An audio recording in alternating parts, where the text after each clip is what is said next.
Part of what made the New England Patriots such a fun team to watch throughout the 2025 season was just how new everything was. On the offense, you had a star receiver, a left tackle, left guard, offensive coordinator, running back, and many other contributors who were in their first year with the team. Drake May, obviously the biggest cog in the machine at quarterback, was only in his second season in the NFL. And of course, head coach Mike Vrabel was in his first year as the Patriots head coach and first year back in the head coaching ranks in a few years. The defense was in the same boat. Free agent additions Carlton Davis, Milton Williams, and Robert Spillane all were starters and major contributors for the whole season. Rookie Craig Woodson was also a revelation for this team in the back end of the defense. The aspect of this team that was not new was that this team was in the playoffs. They were in the playoffs, and they had more than likely the best quarterback on their side of the bracket. Drake May took his play to another level this year with Josh McDaniels calling plays in New England again. And because of this, the Pats rode that newfound success all the way to a run at the Super Bowl. As great as it was for the Patriots and their fans to be back into commonly chartered territory with this newly constructed roster, it might have caused a future detriment to the team itself. For one, there was no shortage of breaks that went New England's way en route to their Super Bowl performance. The schedule was very easy for New England in the regular season, and once the postseason came, it seemingly got even easier. The Chargers quite possibly had one of, if not the worst offensive line in the entire league. The defense of Houston generated multiple turnovers on New England, but because the Texans turned the ball over 5 times, the Patriots were able to coast to a victory in which they really were not forced to produce anything on the offensive side of the ball. And after Bo Nix broke his ankle kneeling the ball in the divisional round, the Broncos really did not have a shot at winning the AFC Championship against New England. And to go back to the point that the regular season was super easy for New England in terms of a schedule, they would end up only playing 2 games against a playoff opponent in the last 15 weeks of their season.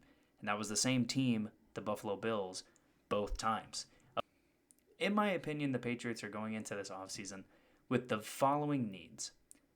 They need someone either next to Stephon Diggs or as the guy to take over as the number 1 receiver. Diggs is really good, but the Patriots cannot afford their best option on offense to just be really good. It needs to be the guy that makes the Patriots Super Bowl winners instead of just the team who got beat in the Super Bowl. One thing I would love to see the Patriots do is throw their hat into the George Pickens ring.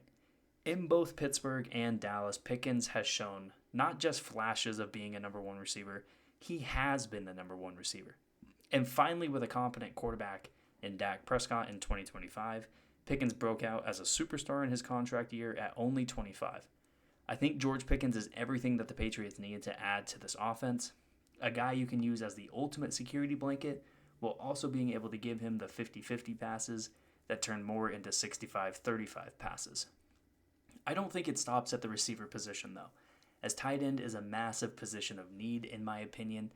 At times, the position can be a game changer for a quarterback, and while Hunter Henry was a really good option, I think the offense could stand to see a younger, more athletic option, much like the Chicago Bears did with Colston Loveland this year. I don't necessarily see a similar player in this year's draft to Colston Loveland from last year, but there are so many younger tight ends like Chig Okonkwo, Isaiah Likely, David Njoku, and Kyle Pitts that will be available as free agents this year. And each of those guys I think would fit in well with the Patriots organization.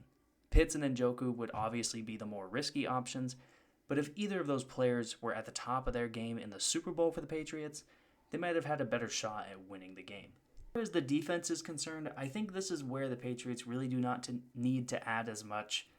The core is really set for the next couple of years, but adding a piece along the edge would probably be really good for this team.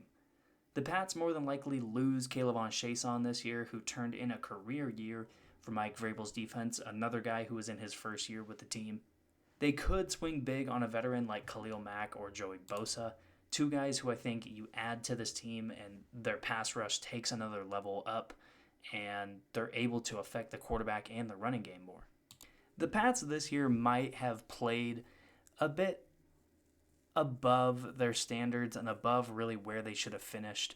I think when you look at the schedule, when you look at the fact that they were playing a lot of the worst teams in their respective divisions, The Patriots kind of got off easy, and even in the playoffs, they got off easy by bad opposing quarterback play or, you know, just being able to skate by on their own offensive side of the ball without really much production.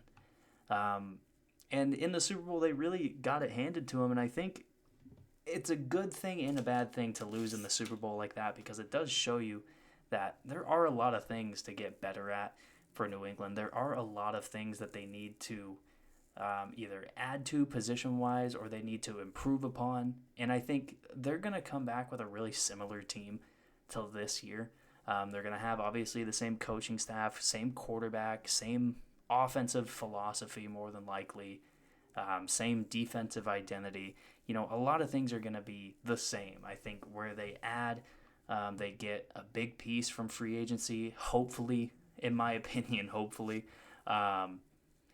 If you're a Patriots fan, I think you really want to try to get into the George Pickens sweepstakes. Try to make a trade that the Dallas Cowboys can't refuse and turn this offense into one of the best in the NFL.